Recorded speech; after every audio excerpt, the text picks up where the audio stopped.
मैं सुनील जी, खाटी बिहारी, शुद्ध भारतीय, संपूर्ण भारत के छात्रगण के सामने, खास करके जो 10वीं कक्षा में अध्ययनरत हैं, उनके लिए फिर से लाजवाब, ज्ञानवर्धक, रोचक लेक्चर सीरीज लेकर के हाजिर हूं।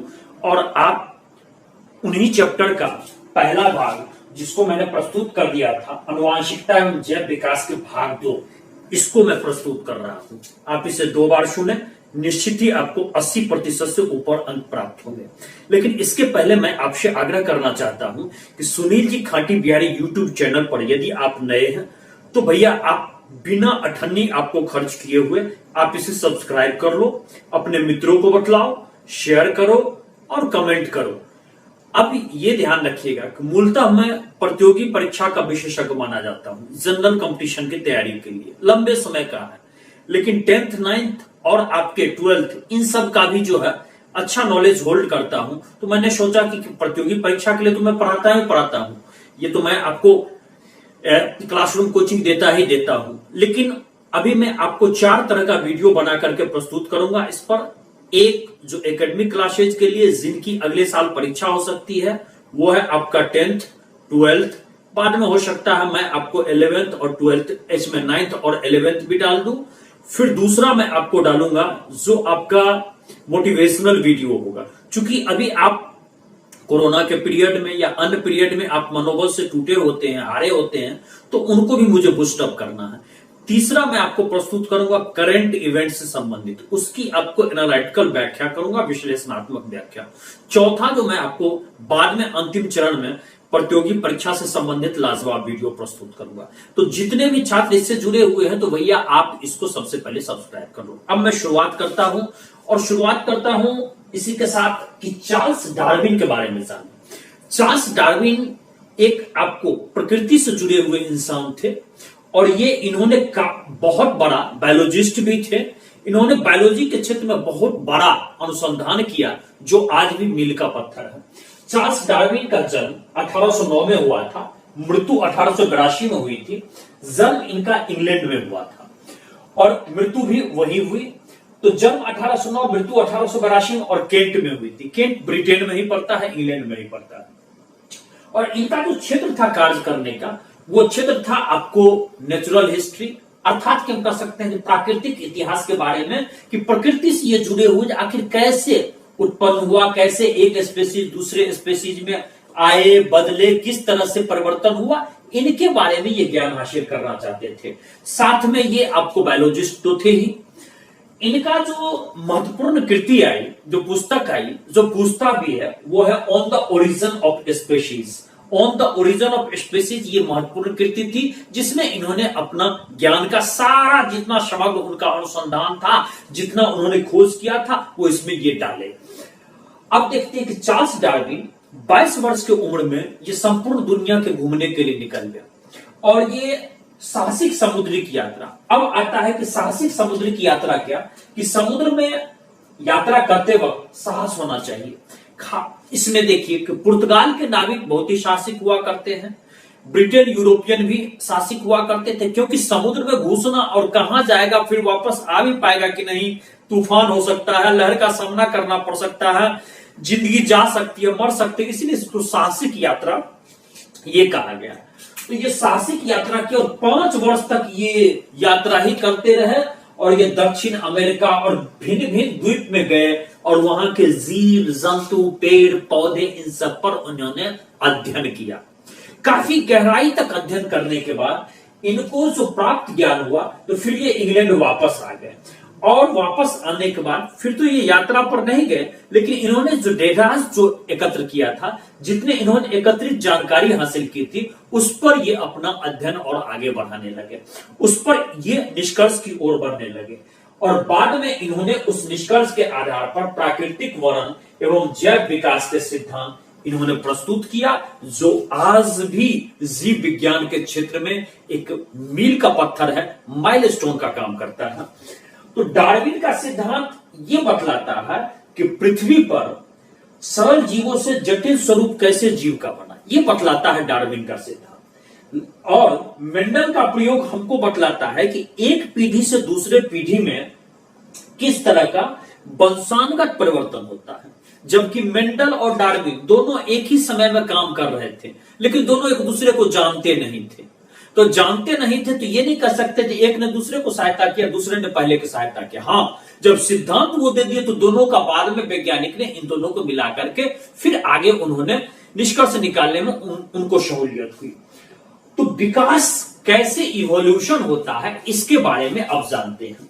तो इवोल्यूशन देखिए, जैसे कि एक उदाहरण देते हैं कि हर झाड़ी में कीट है, अलग अलग प्रकार के कीट है। तो हम सबसे पहले देखते हैं उस कीट का हरा रंग का झाड़ी है और लाल रंग का कीट है। इस उदाहरण से आप अच्छी ढंग से समझ सकते हैं कि कैसे दो तीन परिस्थितियां या तीन परिस्थितियां होती है जिसमें कैसे एक ग्रुप आगे बढ़ जाता है और दूसरा ग्रुप पीछे छूट जाता है, दूसरा ग्रुप नष्ट हो जाता है, समाप्त हो जाता है। इसका मैं आपको बताता हूं कैसे कोई एक ग्रुप बहुत बढ़ जाता है, विकसित हो जाता है, उसकी संख्या ज्यादा हो जाती है, जनसंख्या बड़ी हो जाती है।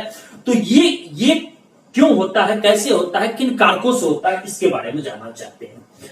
तो देखिए, जैसे कि हरा रंग का झाड़ी है और यहां पर लाल रंग का कीट है। तो लाल रंग का कीट है तो कौवा यदि है तो उसको लाल रंग का कीट बड़ा आसानी से दिखाई पड़ेगा। और देखिए कि जब लाल रंग का कीट है तो हो सकता है कि लाल रंग का कीट संतान उत्पत्ति करते करते करते सब तो लाल ही होगा फर्स्ट तरीके में देखिए, लेकिन एक हरा पैदा हो जाता है और कौवा जब भक्षण करने लगता है तो लाल उसको आसानी से दिखता है, उसको वो भक्षण करता है, उसकी संख्या कम होते चलती है। लेकिन ग्रीन वाला, हरा वाला, चूंकि झाड़ी का रंग भी हरा होता है, वो पता नहीं चलता है, इसलिए कौवा उसको नहीं खा पाता है। धीरे धीरे आप देखिए कि दूसरे स्टेज में आते आप देखिए कि लाल रंग के कीट की संख्या घटते चलेगी। ये ग्रीन ग्रीन ग्रीन जिसको हमने जी से उल्लेख किया है, इसकी संख्या बढ़ते चलेगी। फिर कौवा ने भक्षण किया तो लाल लाल लाल की संख्या बहुत कम हो गई और हरा कौवा नहीं समझ पाता था तो उसकी संख्या बढ़ते चलेगी। अंत में जाते देखे जब हरा रंग का कीट बच गया और लाल रंग का कीट समाप्त हो गया। एक देखिए कि ये हुआ कि कैसे विकास होता है, किस तरह से एक कीट समाप्ति हो गया लाल रंग का। दूसरा आइए कि जैसे हरे रंग के झाड़ी में लाल रंग का कीट है और इसमें अगला बार क्या हुआ कि ये कीट किसी न एक प्रकार एक कीट ब्लू रंग का जन्म ले लिया। फिर आगे जाकर के फिर वो ब्लू रंग का कीट जो है, ये 3 ब्लू रंग का कीट पैदा किया, बाकी सब लाल ही था। अचानक एक हाथी या हाथी का झुंड वो रौंदते चला गया जिसमें लाल कीट बहुत ज्यादा नष्ट हो गए या लाल कीट लगभग नष्ट हो गए। मैं मानता हूं कि एक ही पेड़ पर जितने लाल थे वो सब कीट नष्ट हो गए। अब सिर्फ बच गया 3 आपका ब्लू कीट और 3 ब्लू कीट से सारा जितनी ब्लू रंग की नीली रंग की कीट पैदा हो गई। लाल रंग का इस तरह से एक हाथी के रौंदने के कारण नष्ट हो गया। ये दूसरी एक संभावना पर आधारित है। तीसरा आइए कि लाल रंग की कीट है और संजोग ऐसा है कि जिस झाड़ी पर है उस झाड़ी में ही कोई दूसरे रंग का पैरासाइट लग गया। पैरासाइट माने कहते परपोषी। वो झाड़ी धीरे धीरे सूखने लगा। अब वो कीट को झाड़ी पर रहने में मुश्किल होती थी, उसका भी पोषण कम हो गया। तो वो कीट क्या हो गया, तो दुर्बल होने लगा, वो कुपोषित होने लगा, कमजोर होने लगा। और कमजोर होने लगा तो आप देखिए यहाँ रेड रेड है और यहाँ पर बिंदु बिंदु कमजोर होने लगा और भी कमजोर होने लगा। लेकिन बाद में जाकर के ऐसा हुआ कि फिर वो पैरासाइट समाप्त हो गए, वर्षा के कारण, किसी और के कारण। तो फिर वो जो या नए जो झाड़ी निकले तो पैरासाइट धीरे धीरे समाप्त हो गया। तो फिर हरा झाड़ी जो पुष्ट हुआ तो उस स्थिति में कीट को पोषण मिलने लगा और फिर लाल लाल कीट से ढेर भर गया। ऐसे विकास के कई तरह की गतिविधियां विकास में महत्वपूर्ण भूमिका निभाती है। अब यहां पर हम लोग देखते हैं अगला वो है उपार्जित और अनुवांशिक लक्षण। उपार्जित होता है कि जिसको एक्वायर्ड बाद में अर्जित किया गया है, उपअर्जित अर्जन आपने बाद में किया, और अनुवांशिक जो एक जनरेशन से दूसरे जनरेशन को मिला, माता पिता से अगले जनरेशन को मिला, उसके बाद उसके अगले जनरेशन को मिला। ये तो देखिए ऐसा है कि यदि डीएनए में कोई परिवर्तन नहीं हो रहा है तो शरीर के आकार से परिवर्तन पर बहुत ज्यादा उसमें आपको किसी भी तरह का परिवर्तन नहीं पता चलेगा। मान लीजिए कि कोई व्यक्ति भोजन के अभाव में दुबला हो गया, दुर्बल हो गया, बीमार शरीखा दिखता है, तो उस स्थिति में भी पुरुष और महिला या पति पत्नी भोजन के अभाव में, किसी अन्य चीज के आर्थिक अभाव में, और वो दुबले पतले हो गए, उनको चूंकि कुपोषित हो गए, तो उनके जो संतान जन्मेंगे वो इंसान ही जन्मेंगे, मनुष्य ही जन्मेंगे। अलग बात हो सकता है कि वो कमजोर हो या मजबूत हो, लेकिन ऐसा नहीं है कि वो यदि कुपोषित है तो वो मनुष्य है तो उसका कुत्ता बिल्ली पैदा ले लेगा। ऐसा नहीं, कुत्ता बिल्ली पैदा नहीं लेगा, जी नहीं, बिल्कुल नहीं। उनकी चूंकि डीएनए में किसी भी तरह का परिवर्तन नहीं हुआ है, सिर्फ अंतर इतना है कि उनका जो है शरीर काया में परिवर्तन हुआ है, उनके सिर्फ बॉडी स्ट्रक्चर वो दुबला पतला हुआ है, लेकिन डीएनए में किसी भी तरह का परिवर्तन नहीं हुआ। इस तरह से उसके लक्षण जो है वो उसमें किसी आमूलचूल परिवर्तन नहीं हुआ। मान लीजिए दूसरा उदाहरण देता हूं, आप कुछ चूहे को ले ले और उसका पूंछ काट दे। पूंछ काट दे, एक जनरेशन काटे, 2 जनरेशन काटे, 3 जनरेशन काटे, लेकिन फिर चौथा जनरेशन छोड़ दीजिएगा तो माने चूहा चूहिया पूंछ काट दीजिएगा, तो फिर चौथा जनरेशन में आप छोड़ दीजिए तो उसको पूंछ आ जाएगा, क्योंकि डीएनए चेंज नहीं हुआ। उसके बेसिक जिसको कहिएगा कि जहां से जेनेटिक संरचना आती है उसमें किसी भी तरह का परिवर्तन नहीं हुआ है, क्रोमोसोम्स में किसी भी तरह का परिवर्तन नहीं हुआ है, जेनेटिक कोड में किसी तरह का चेंज नहीं हुआ, इसलिए उसमें कोई बदलाव नहीं होगा। अब आते हैं, तो जब तक डीएनए में जब तक परिवर्तन नहीं होगा तब तक उसमें उसके लक्षण कहिएगा वो बिल्कुल अलग भिन्न नहीं होगा, जाति से अलग नहीं होगा। अब आते हैं जाति उद्भव, कैसे जाति विकसित हो जाता है, किस तरह से इसका जाति का आगे उद्भव होता है। देखिए, जब कोई स्पेसीज, जिसको समष्टियां भी कहते हैं हिंदी में, स्पेसीज, भिन्न भिन्न स्पेसीज में सब स्पेसीज में बंट जाए। स्पेसीज माने छोटा छोटा, जिसको झुंड कहते हैं, दल कहते हैं, टुकड़ा में बंट जाए, और जब ये आपस में जनन करने में असमर्थ हो जाए तो उस स्थिति में आपका जो स्थिति हो जाएगा तब अलग अलग जाति बन सकता है। लेकिन जाति की उत्पत्ति की घटना में आपको 4 उदाहरण या 3 उदाहरण से आपको स्पष्ट करना चाहूंगा। मान लीजिए कि झाड़ी में कीट है और वो बहुत बड़े विस्तृत पहाड़ी क्षेत्र में फैला हुआ है, और बहुत बड़े क्षेत्र में तो कीटों का छोटा छोटा संसार जो है अपने आसपास के झाड़ियों से ही भोजन प्राप्त कर रहा है, वो बहुत दूरी तक नहीं जाता है।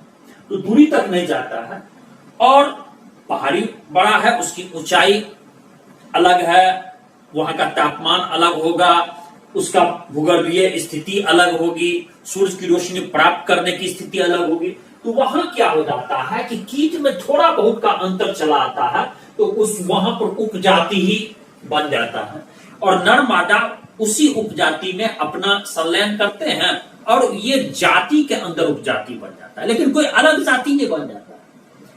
लेकिन दूसरा उदाहरण जान लीजिए कि यदि कुछ ऐसे दुस्साहसी कीट हैं जो एक क्षेत्र से दूसरे क्षेत्र में चले गए, ऐसा होता है दुस्साहसी, जिसको मान लीजिए बवैनी धैले रहता है, जहां तहां घूमते रहता है, जहां तहां बवाते रहता है, जहां तहां, उसको वांडरर कहते हैं, इन इंग्लिश में से इट जो वांडरर।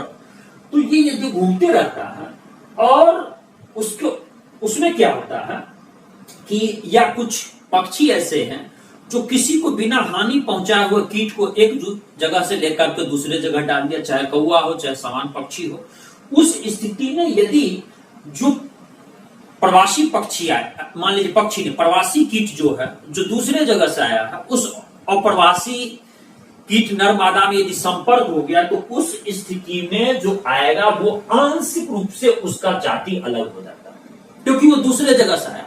मान लीजिए रूस से कई चिड़िया उड़ करके आते हैं ठंडा के समय में, यहां तक कि बिहार में भी आते हैं, बेगूसराय में कांवर झील है वहां आते हैं, कुशेश्वर स्थान में आते हैं। यदि यहां पर मान लीजिए कि किसी उसी तरह के समान पक्षी से मेल करके कोई जन्म दे दे तो वो एक अलग तरह की उपजाति तैयार हो जाएगी, तो वैसा ही। लेकिन तो इसमें लेकिन उसका लक्षण थोड़ा जरूर अलग होता है। तीसरा आइए कि जैसे कौवा है, वो हरा रंग का कीट छोड़ दे, चूंकि उसको हरा रंग का पता नहीं चल रहा है, और दूसरा रंग के कीट को वो भक्षण करने लगे, तो उस स्थिति में अनुवांशिक विचलन हो जाता है। अनुवांशिक मीन्स कि अब थोड़ा सा चेंजेज आएगा, डीएनए का इस इसमें कि डीएनए का थोड़ा सा वैल्यू इसको कह सकते हैं कि विचलन हो जाता है, वेरिएशन चला आता है। तो उस स्थिति में इसके बाद यदि नर और मादा मिल गए और संलयन हो गया तो उस स्थिति से जो कीट पैदा लेगा उसमें काफी अंतर होगा और अंतर स्पष्ट दिखेगा, और वही अंतर उसमें स्पष्ट दिखेगा। और चौथा कि यदि डीएनए में कुछ इस प्रकार का परिवर्तन हो जाए जिससे नर और मादा में संलयन ही न हो पाए, युग्मन ही न बन पाए, तो उस स्थिति में असमर्थ यदि हो जाए और तब फिर दूसरा इसमें, और तब एक ग्रुप ही अलग हो जाए जिसमें डीएनए का कोई वेरिएशन, मान लीजिए वेरिएशन ना हो बल्कि अलग डीएनए ही बन जाए, और तब फिर उस ग्रुप में आपको क्रॉसिंग्स हो, तो उस स्थिति में जाति एक अलग ही बन जाती है। जैसे बंदर गोरिल्ला से नहीं मिल सकता है, गोरिल्ला बाघ से नहीं मिल सकता है, बाघ चीता से नहीं मिल सकता है।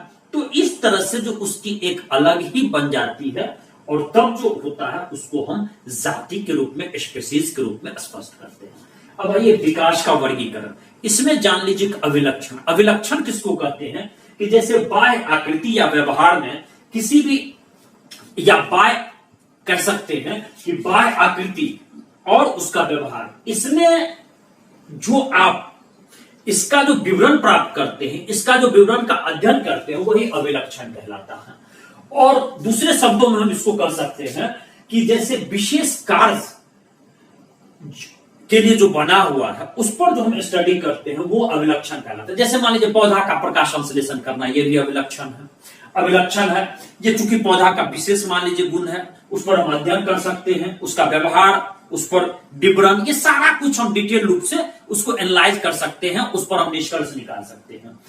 अब जैसे कि दो स्पीशीज में जितने अभिलक्षण समान होंगे वो उतना ही निकट का संबंध होगा, और जितना, और उसमें अधिक से अधिक समानता का उद्भव होगा। मान लीजिए एक पिता और माता से भाई बहन जन्म लेते हैं, उसमें ज्यादा निकटता होगी, लेकिन वही चाचा और पिता से अलग अलग चचेरे भाई होते, थोड़ा सा भिन्नता चले आएगी। लेकिन यदि फुफेरा और ममेरा भाई में तो कहीं न कहीं कुछ न कुछ समानता होगी, लेकिन फिर वहां पर भी आपको इसमें विभेद थोड़ा बढ़ता चला जाएगा, विभिन्नता थोड़े बढ़ते चले जाएगी, क्योंकि वहां पर अभिलक्षण जो है वो उतना समान नहीं मिलेगा।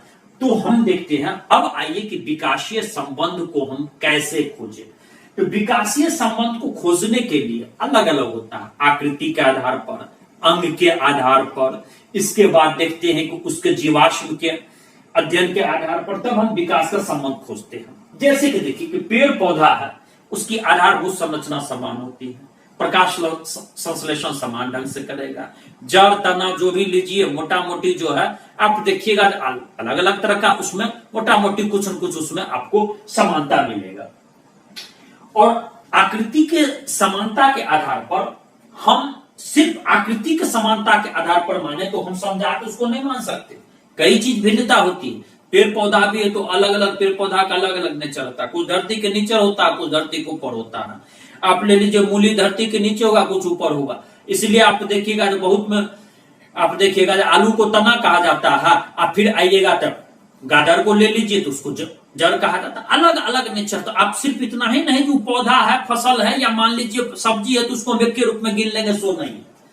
तो आइए कि जैसे कि सिर्फ अंक के आधार पर आप समझा रहे हैं, जैसे मान लीजिए पक्षी और चमगादड़ ले लीजिए। चमगादड़ का जो पंख देखिएगा तो लगेगा कि जैसे दो आपका बड़ा बड़ा उंगली जो है, जिसको दीर्घ उंगली के बीच लगेगा कि त्वचा फैला हुआ है, और ऐसा लगेगा कि जैसे पतली पतली चमड़े का एक लेयर है। और यदि आप पक्षी का पंख देखिएगा तो उसका अग्र बाहु है, वहां पर आप देखिएगा कि आपको पंख से ढकी हुई है, वहां पर आप देखिएगा तो वहां आपको रुआ से ढका हुआ है, जबकि दोनों उड़ने ही में काम करते हैं। तो हम ये नहीं कह सकते कि चमगादड़ और पक्षी समान है। चमगादड़ हम जानते हैं कि सबसे छोटा स्तनपायी, ये आपको इसमें कह सकते हैं जीव है, जबकि आपका पक्षी अंडा देता है। तो उसको समझात नहीं मान सकते, जबकि दोनों उड़ते हैं, दोनों उड़ने में हम कह सकते हैं मोटा मोटी पंख का इस्तेमाल कर, लेकिन दोनों का पंख का नेचर भी अलग है। एक में आपका कह सकते हैं जो दीर्घकाय अंगुली के बीच में त्वचा है, और एक में आप देखिए अग्रबाहु में उसमें आपको लगा हुआ है त्वचा, और उसमें रोना लगा हुआ है। तो हम देखेंगे कि संरचना के आधार पर, संघटक के आधार पर उसका अध्ययन करते हैं, लेकिन और भी बहुत चीज का आधार का अध्ययन किया जाता है। जैसे हम जीवाश्म का अध्ययन करते हैं, कैसे वो बढ़ा उसका अध्ययन करते हैं, अंग का अध्ययन करते हैं, अंग का विकास कैसे हुआ वो अध्ययन करते हैं, किस तरह का चेंजेज आया है वो अध्ययन करते हैं, तब जाकर के विकास का संबंध कुछ खोजने में हम लोग सफल हो पाते हैं, जिसका एक अलग विधाई है। इसके साथ थोड़ा सा और छोटा सेक्शन बच गया है, लेकिन आप इतना ही पढ़ लेंगे तो आप इसमें अच्छा जवाब दे देंगे, और इसके बाद मैं आपको अगले चैप्टर की ओर बढ़ूंगा। लेकिन कल मैं सोचता हूं जब आपको एक मोटिवेशनल वीडियो बनाऊं, और कल मैं आपको मोटिवेशनल वीडियो ही बना करके, और मैं आपको हर तरह का वीडियो बना करके देता रहूंगा। इससे और मैं सुनील जी खाटी बिहारी विदा ले रहा हूं। जय बिहार, जय।